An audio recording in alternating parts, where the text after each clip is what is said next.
Assalamualaikum warahmatullahi wabarakatuh. Perkenalkan, nama saya Raditya Maulana Raffi dengan NIM 241524025. Saya adalah mahasiswa Teknik Informatika D4 semester 3 di Politeknik Negeri Bandung. Nah, pada video kali ini saya akan mempresentasikan tugas dari mata kuliah Sistem Operasi dengan kode mata kuliah 25 TI 2106 mengenai Simple Web Server.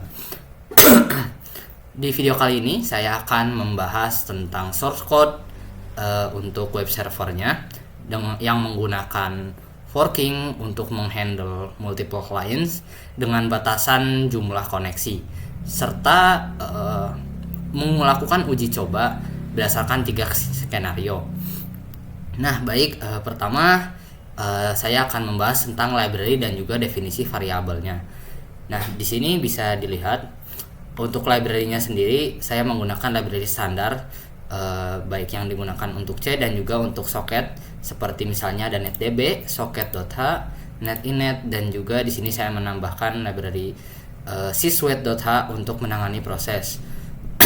Nah, untuk definisi variabelnya sendiri bisa dilihat saya mendefinisikan max client sebesar 5. Nah, di sini itu artinya 5 itu adalah jumlah batasan maksimal koneksi yang bisa diterima oleh program ini.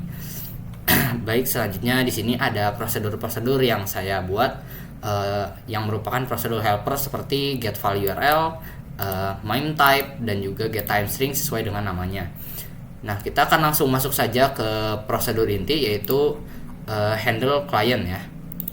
Bisa dilihat di sini ada handle client.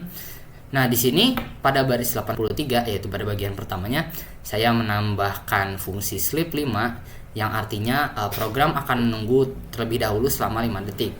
Nah, fungsi ini sengaja saya tambahkan di dalam handle client untuk mensimulasikan server yang sibuk, di mana dampaknya jika kita tidak menggunakan fungsi ini, nanti server akan melakukan akan melayani requestnya dengan cepat sehingga kita tidak akan bisa melihat efek dari batasan clients-nya ya. Selebihnya untuk fungsi handle client ini dia akan menerima request ya di sini. Kemudian dia juga akan mencari HTTP-nya berdasarkan request HTTP yang sebelumnya. Kemudian dia akan mengembalikan respon terkait, seperti misalkan pada if yang pertama, yaitu kondisi ketika dia tidak menemukan filenya, dia akan mengembalikan respon 404 not found ya. Nah, kemudian untuk block else-nya sendiri yaitu kondisi jika kita menemukan filenya. Nah, bisa dilihat dia akan mengembalikan respon 200 oke, dan juga ada beberapa informasi tambahan seperti date dan juga content type, dan juga di sini ada fungsi-fungsi lainnya untuk menampilkan header terkait ya. Baik, itu saja mungkin buat function help ini ya, handle client. Selanjutnya saya akan masuk ke pembahasan program utama atau main dan juga logika konkurensinya. Nah, di sini logika utamanya itu terletak pada perulangan while 1 seperti yang bisa dilihat, di mana tahap pertamanya yaitu dia akan melakukan cleanup zombie proses, yaitu dengan menggunakan fungsi waitPit dengan parameter null dan juga wnohang. Nah, parameter wnohang ini sangat penting. Kenapa? Karena artinya proses parent hanya akan mengecek apakah ada child process yang sudah selesai atau tidak. Nah, jika tidak ada proses child yang baru selesai, maka dia tidak akan menunggu ya, atau istilahnya non blocking, dan juga akan lanjut ke baris program selanjutnya. Namun jika ada memang proses child yang baru selesai, maka dia akan masuk ke dalam perulangan while ini dengan tujuan untuk mengurangi count childnya atau mengurangi jumlah proses childnya, dan juga dia akan menampilkan informasi bahwa salah satu dari childnya telah selesai dan juga menunjukkan beberapa child yang masih aktif.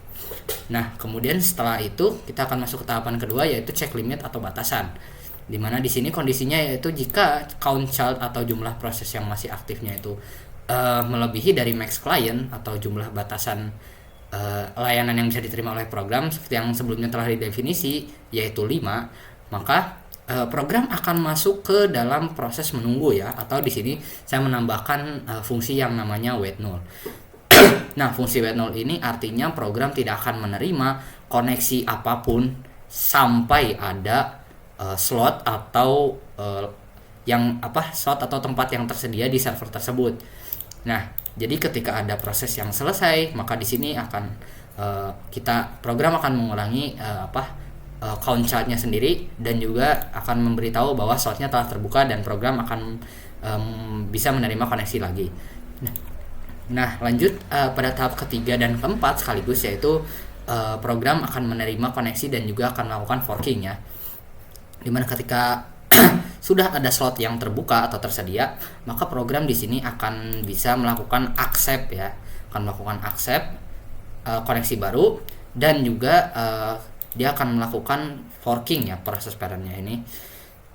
Nah, setelah itu proses parent akan masuk ke dalam block else ini, dimana dia akan menutup kliennya, soket klien, dan akan kembali ke proses awal yang tadi. Nah, sedangkan untuk proses childnya sendiri, dia akan akan memanggil fungsi handle client lagi ya, dan juga mengulangi prosesnya lagi secara utuh. Nah, baik, selanjutnya kita akan masuk ke bagian demo, dimana saya akan mendemonstrasikan 3 skenario yang diminta. Nah, agar demonstrasinya lebih akurat dan lebih terukur, saya tidak akan menggunakan browser, melainkan menggunakan terminal Linux dengan perintah curl untuk mensimulasikan kliennya. Sebelumnya saya telah mengatur servernya untuk berjalan di port 8080 dan juga mengatur batasan maksimal atau max kliennya sebesar 5 ya. Baik, kita akan langsung masuk ke skenario pertama, yaitu jumlah klien di bawah batas maksimal. Nah, di sini saya akan mencoba mengirimkan 3 request sekaligus. Ya.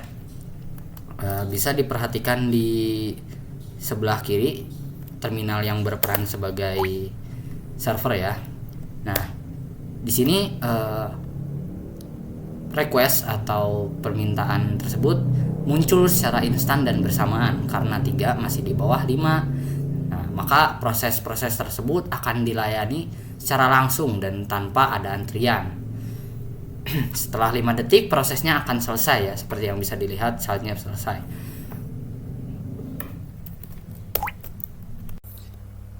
Baik, selanjutnya skenario 2 dan 3, dimana di sini saya akan membuktikan batasan koneksi dan juga proses antrian.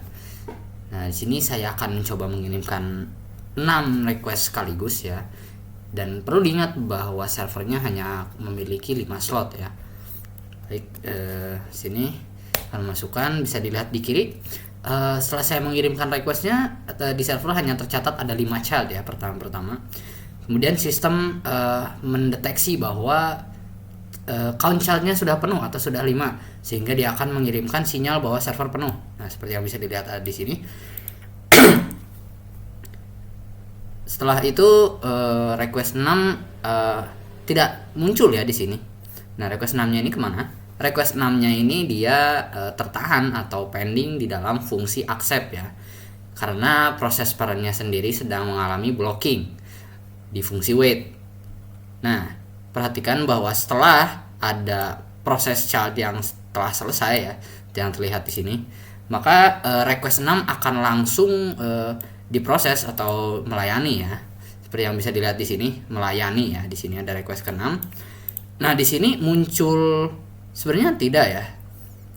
Seharusnya di sini akan muncul server penuh lagi karena dia seharusnya mengecek bahwa kondisi servernya penuh, tapi mungkin ini karena ada child lain yang sudah selesai sehingga count-nya tidak nyampai angka 5. Nah, di sini bisa dilihat ya bahwa prosesnya selesai semua dan kondisinya di sini seharusnya semua proses telah terlayani. Nah, ini membuktikan bahwa skenario 2 yang melebihi batas dan juga skenario 3 yang menunggu child selesai itu berhasil diimplementasikan dengan sempurna ya, sesuai dengan harapan.